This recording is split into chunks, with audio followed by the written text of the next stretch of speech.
दोस्तों, आज की कहानी है एक सास और काम वाली की कहानी। मनीषा की सास सावित्री जी पलट कर कहती हैं, इन काम वालियों पर तो बहाने ही होते हैं। नैना की गोद भराई है परसों, कौन संभालेगा इतना काम। अगले दिन काम वाली बाई मुंह को लटकाए हुए सी आती है। सावित्री जी उसे आते ही आड़े हाथ लेती हैं। आ गई महारानी, कहाँ रही इतने दिन। काम वाली धीमे स्वर में बोली, वो माँ जी, मेरी लड़की चली गई। भाई अपनी बात पूरी ही करती इससे पहले ही सावित्री जी तपाक से कहती हैं, चली गई या भाग गई किसी लड़के के साथ मुंह काला करके।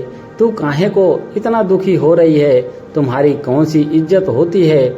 आज इसके संग कल उसके साथ। रम्मो आंखों में आंसू भरकर काम पर लग जाती है। आखिर पापी पेट का सवाल था। अगले दिन रम्मो जब काम पर आई तो देखती है कि पूरे घर में मातम सा छाया पड़ा है। कल तो नैना की गोद भरी जानी थी, पर यहाँ तो माहौल ही कुछ और है। काम वाली बाई रम्मो डरते डरते मनीषा से पूछती है, दीदी क्या बात हो गई।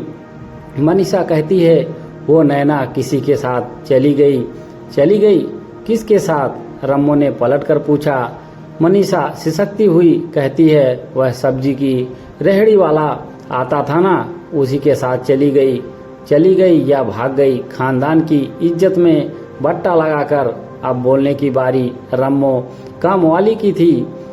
मेरी तो कोई इज्जत नहीं थी, लेकिन आपकी बेटी तो आपकी इज्जत पर धब्बा लगाकर चली गई। काम वाली की बात सुनकर सावित्री जी को ऐसा लगा जैसे किसी ने उनके कान में फिसलता हुआ शीशा उड़ेल दिया हो।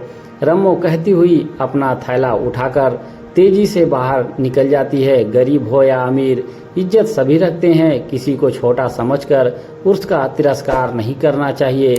दोस्तों, कहानी कैसी लगी कमेंट बॉक्स में ज़रूर बताएं। धन्यवाद।